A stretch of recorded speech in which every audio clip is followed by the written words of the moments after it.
From the stadium in Old Trafford to the rest of the world, glory, glory, Man United. The chants ring loud and clear. And today, in honor of Manchester United, I stand here celebratorily saying congratulations to every Manchester United fan. Good morning and welcome to Breakfast Central. That's why I ordered actually. Now I'm done. Nice one. I mean, that was a solid. You deserve it. I like it. Thank you so much. Thank you. I think it resonated with the champions. Only those who understand what the true red means are the ones who won, not like the other guys on 2 days ago. Who were giving speech like Nick Fury and telling you, trust us, you can do it, and then they top 3-1. They were dreaming. It reminds me of the World Cup France '98, Okocha versus Denmark. Nigeria beat Spain. We were so confident we were going to beat Denmark and make it to the quarterfinal. We had not even played Denmark. We were talking about Brazil, and then we got humbled. So imagine. It's always good to take it one step at a time. And does that mean that Erling Haaland's statement saying "be humble"? I mean, that was the beginning of the precursor to what happened to the downfall. Well, we have no need to be humble. Friday, it's a good morning. So many things happening around the world. Yeah. As you can see, I'm wearing my bishop collar. This is given in honor of the new Pope. I'm holier than thou. And I'm also the make that I inherit the heirs. We have a new Pope, I think. Yeah. Pope Louis XIV. Congratulations to all Catholic faithfuls around the world as we celebrate. Officially, the White Smoke has announced that there is the new Pope Louis XIV. He has taken that as his name, and from here onward, we'll move on to newer or different, better heights in the Catholic faith. He's the first American Pope. By the way. Yeah. By the way, is he related to a director of news, Mr. Louis? Just wanted to know. You are dry.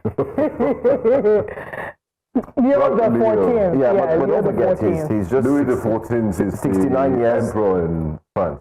Yeah, 69 years of age. I also heard he's a mathematician. You know, he's very good. He has a degree in that aspect as well. But then again, it's good news all the way from. He's from Francis. They appointed him cardinal. Yeah, actually, 80% of the conclave, the cardinals that make up the conclave, were appointed by Pope Francis. So we won't see a full departure from his papacy. Just to mention a little bit about him, he is a 69-year-old, like Edrew mentioned. He's from Chicago. He's a leader with global experience, spent much of his career as a missionary in South America, and holds dual citizenship in the U.S. and Peru, where he served as a bishop. He most recently had a powerful Vatican office. He led a powerful Vatican office for bishop appointments, and is expected to build on Pope Francis's reforms. We are, of course, very excited as he steps into his role as the 267th Pope on the balcony of St. Peter's Basilica on Thursday evening, addressing crowds of cheering Catholics with the words, "Peace be with you all." I mean, if you go online, you will see several pictures of him before his papacy. So we are praying for him, and we hope that he has a very successful term, a successful time leading the Catholic Church. His name, of course, his original name is Robert Francis. So we look forward to seeing Pope Leo XIV doing the Lord's work. We wish him well. And by the way, did you guys see what was trending yesterday? NTA on Twitter. NTA handler posted, was making the announcement of the appointment of the new Pope. You need to check the quality of that picture. Oh, I saw that. I mean, it was ridiculous. So all pictures circulating. But then again, I also want to blame the Gbenga. Let's be honest. Even Nigerians, the way we tweet, we need to. Our NTA in Nigeria. Yes. Oh, okay. But it was. Somebody said, did they use beavers to take the picture? I don't understand why they are doing that. I don't understand why. Maybe they've changed it. Okay, they've changed it. While you guys are talking about that, let me quickly move. Let me move to Dike Si-Mba. You understand? Did you guys see Dike Si-Mba? I had to sing this morning. So you give Flavor a run for his money. I'm planning to. Are you sure this is your true calling? I don't think so. To be honest, it is not. What's the real by the time I start moving, but let's keep it. Nature, don't go make it happen.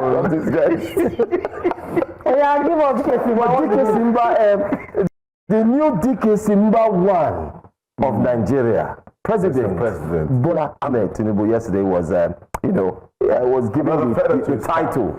Literally, another feather to yes. And that Dike Si-Mba simply means a strong man from another land, And, while they were putting the cap 1, 2, and all that. And I was thinking the cap will have the logo, but, not yet. Maybe later. I'm sure I trust the president. He's a stylish guy. He's going to put the logo, add the feather to the cap. But it was good to see it. He was at Anambra State, and there you go. That's the picture. Oh, well, he has it. I mean, there'll be a new one. The new one they put on his head. This is the branding, but the new one. I don't know if we have the audio. We can listen to it a bit. I liked the conversation.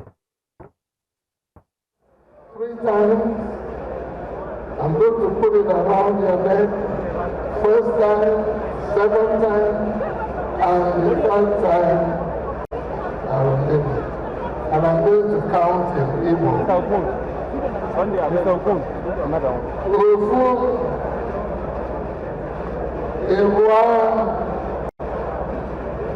Should I go ahead? Igwa.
Why were they singing Yoruba when he was in an Igbo land? They should have been singing. Or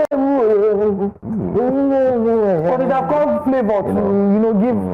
But anyway, just to go to. Can they do something about public announcement systems in public? The way they sound, so the audio quality. The audio quality is. Anyway, the governor of Anambra State, Governor Chukwuma Charles Soludo, had put out a tweet and he said, "Honored to welcome official BAT to Anambra State. We're excited to unveil the government house, mini city and solution fund city, symbols of our audacious dreams for a new Anambra.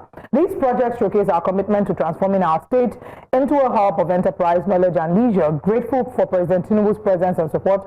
Let's build a brighter future for Anambra and Nigeria." And of course, if you go through that, Nigerians were commenting. I wish there was what Nigerians are saying. That's probably what we would have taken.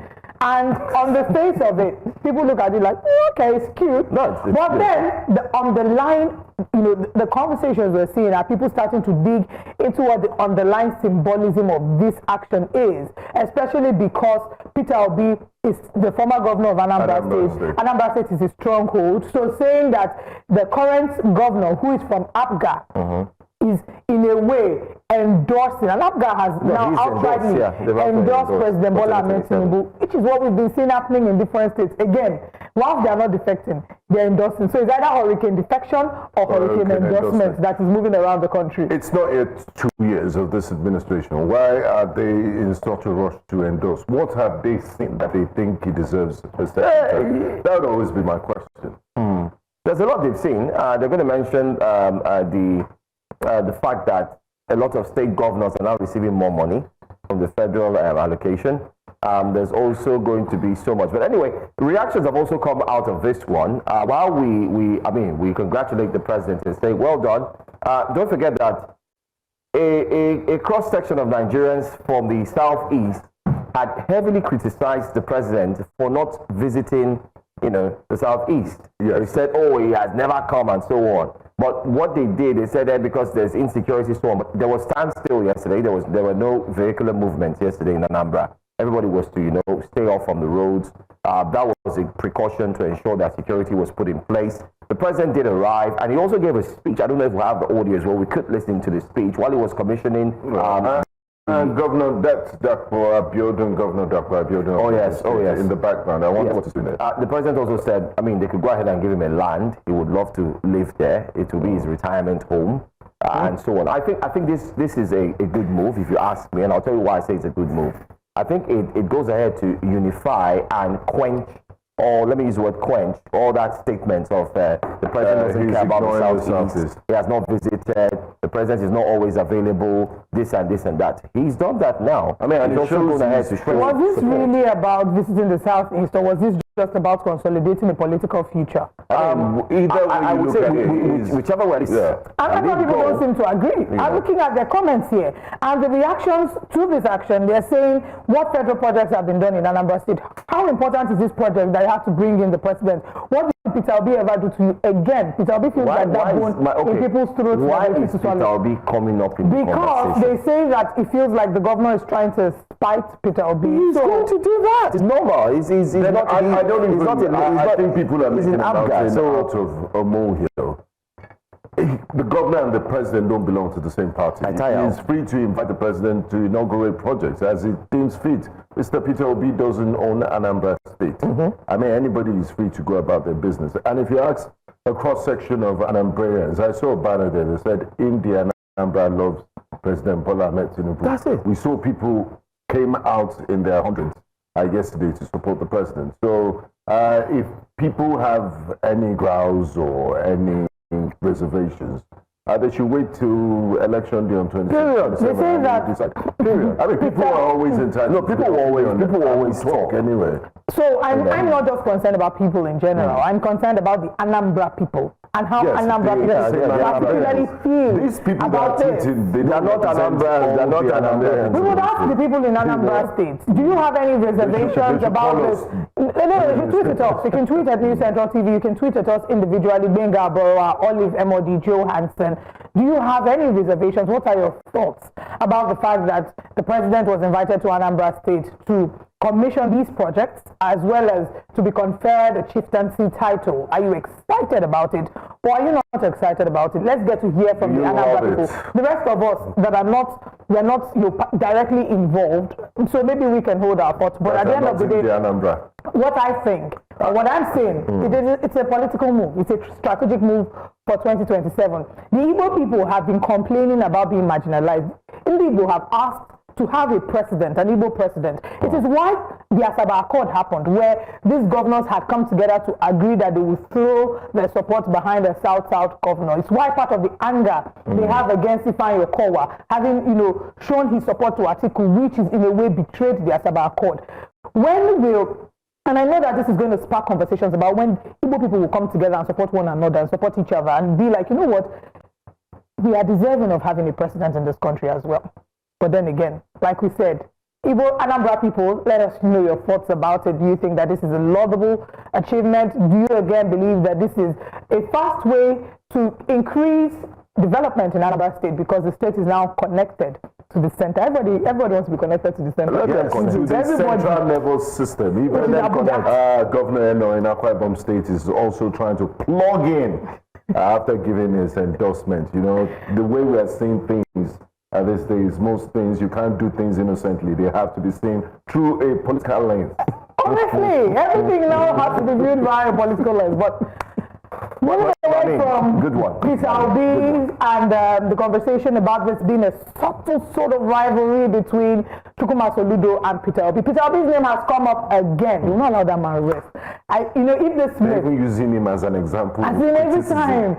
I feel like there's a myth in Nigeria is it the that people call your name or the president, because it's getting the same type of attack. It's a lot. There's a myth in Nigeria that if people call your name, they're discussing about you somewhere, you'll be sneezing. If that were true, I feel like Peter Obi will be sneezing per second because his name keeps coming up in conversations politically and otherwise. This time around, the Senate President Godswill Akpabio has slammed Peter Obi over the past hero-filled comment. We're going to play the video for you, and then when we come back, we'll share our thoughts on this. Let's take a look.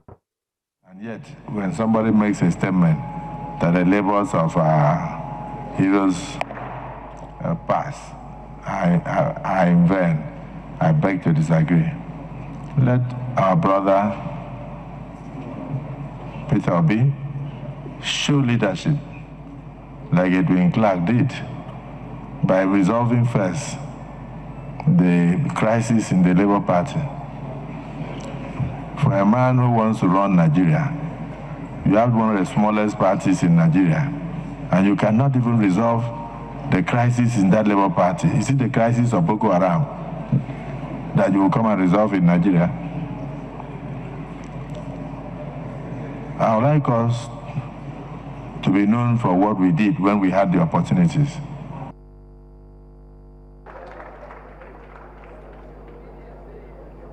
Your Excellencies, and our dear Father,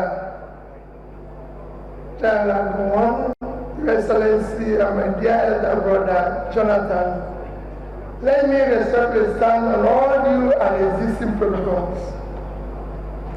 Where do we start talking of our dear Father, Clark?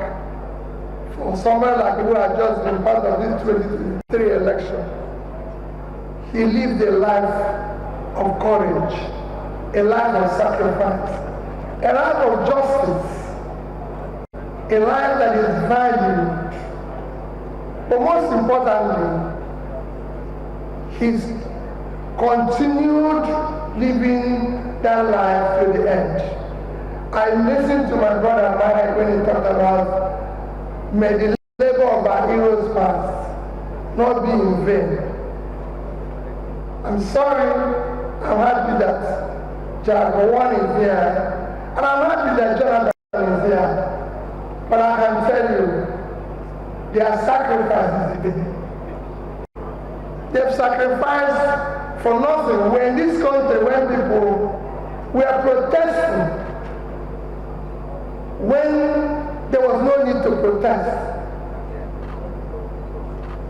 Under Jonathan, where are those protesters?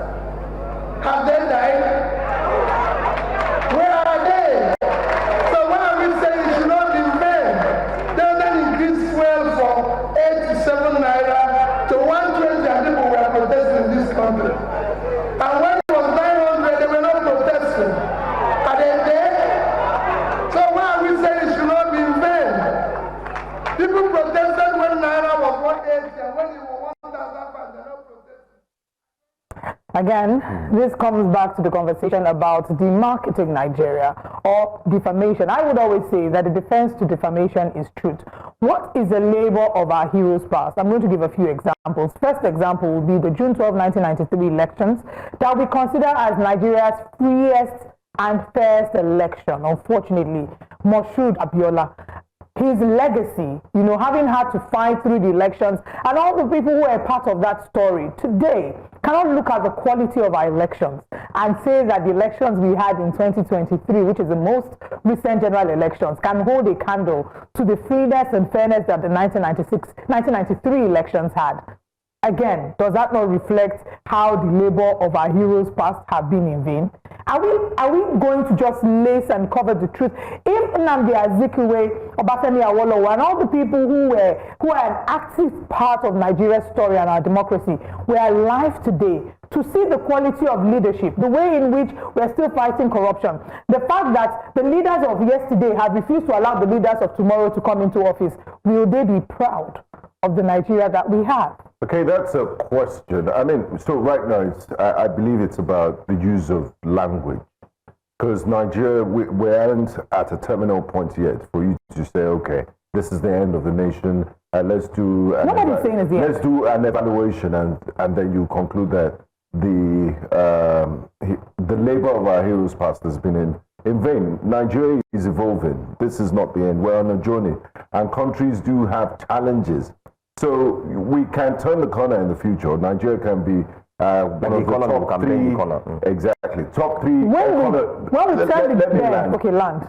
Nigeria can still be one of the top 3 economies in the world. We don't know what's going to happen in 20, 30, 40 years. So we can't conclude and say the labor of our heroes past has been in vain.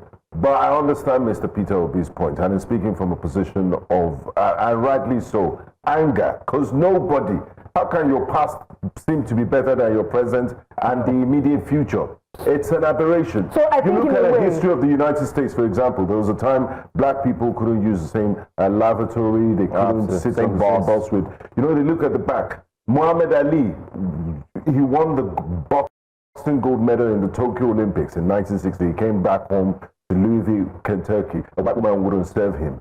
And that's just in 1960. So you can see how much they've evolved. They've had a black president, a black and white president, by the way. So you look back, and then I had a discussion with my mom yesterday. She was saying, you know, her first salary was 99, and she would go shopping, there will be change. The quality of life was, I mean, food was never a problem. And you look at Nigeria today. So I don't blame him for saying in other words, it was in vain. You agree with the concept of what he's saying. It's just the line. We should not outrightly say what many people are thinking. The future, exactly. So I think following your thought process, when the country does take a bend, we'll be like, oh yes, it has come out of the curve. It wasn't in vain. What is the current reality? Just yesterday I was on a call with my friend. She wanted me to start, we're trying to talk about working out, and her virtual trainer collects, she was like, oh, it's just 19 pounds. I said, what? Just 19 pounds is almost 40,000 naira. Wow. Just 19 pounds, almost 40K. I say, I'm sorry, that one, I cannot be paying somebody to come and do virtual training for me. It's a lot of money. I will pay YouTube instead. When Gbenga is there? Again, every time on this show, when I talk about it, I always make reference to will collect 20K, to this book, The Trouble with Nigeria. Gbenga will collect 20K. Only do not squat, please are not. If Gbenga 10,000, I will give him the disability. Let's finish this painful matter at hand. Let's finish this matter at hand. I always, anytime we talk about this, I go back to Chinua Achebe's book. I've said it 2 million times on this show. That book, The Trouble with Nigeria. I remember the day I was reading this book and how angry I was.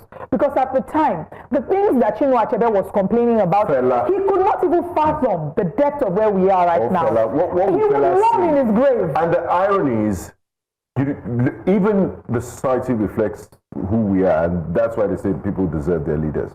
Take a look at Nigerian music industry, the sort of things they sing about, body shape, champagne, NST, Moe, and then 70% of your population is multidimensionally poor. How do you juxtapose? What did Fela say that he was singing about? He hadn't seen anything. He ain't seen nothing.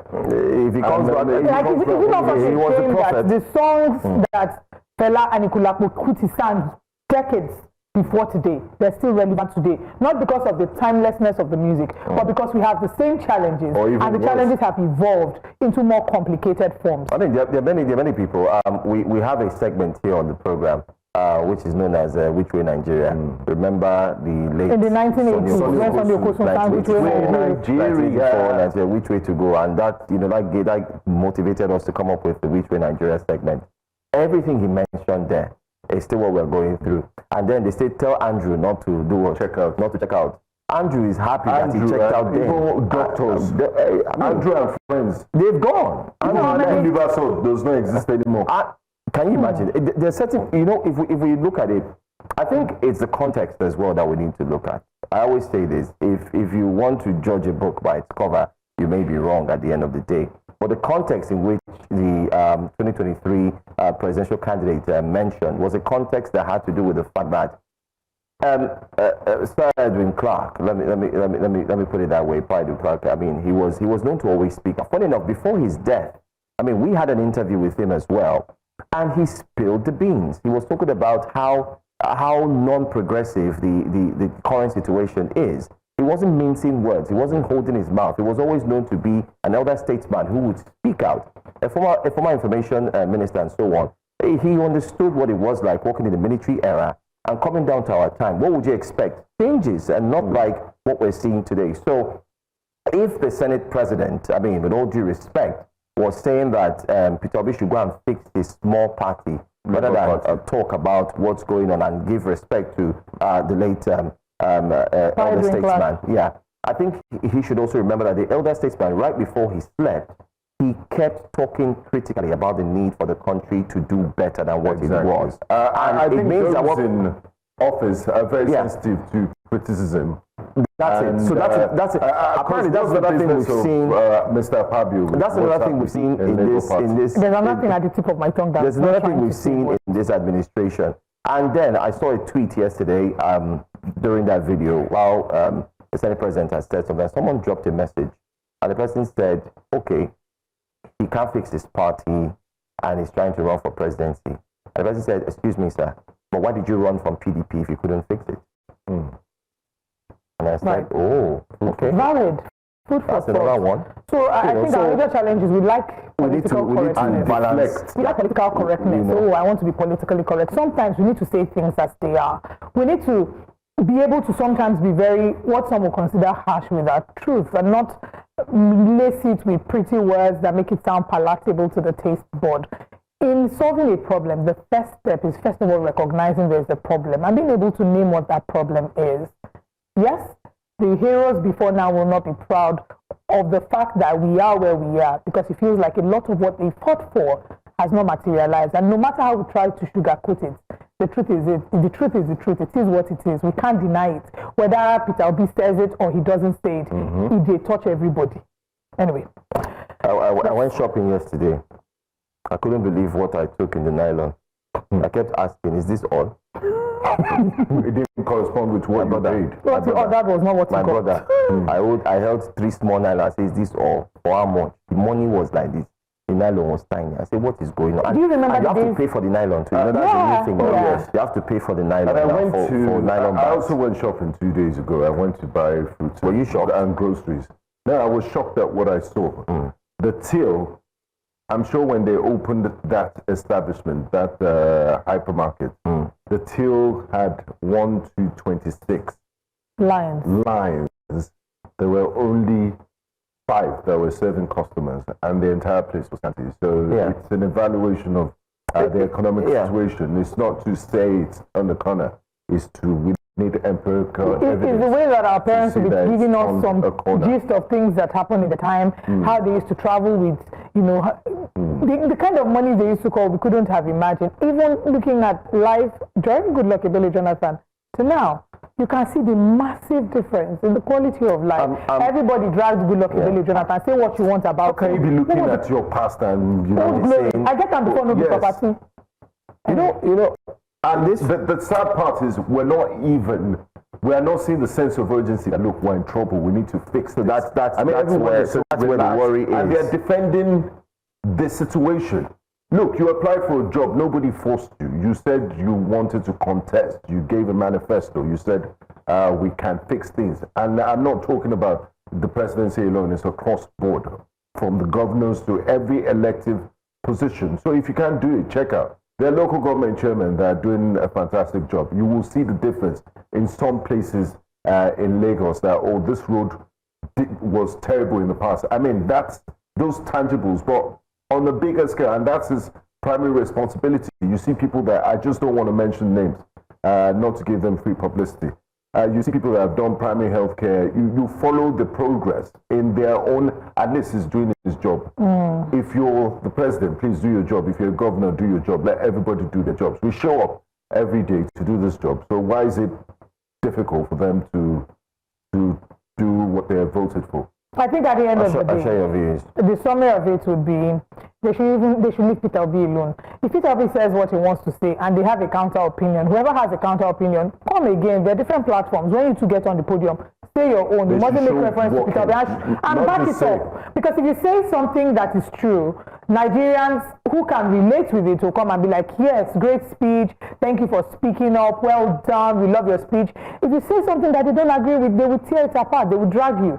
So everybody acknowledge we have a problem and work towards resolving it. And we are all when we all stand here and criticize the things that are not working, it's not because we don't want Nigeria to work. I don't think there's any Nigerian that genuinely does not want the country to work. If Nigeria works, it benefits me, it benefits you, it benefits you, it benefits you watching. It benefits all of us. We want the country to work, is why we will continue to point out the ills. Everybody wants to be able to afford decent health care so that people don't have to feel the need to always travel abroad. We'll be going to the healthcare sector today on Drawing Board. Exactly. We have to see what would scare us.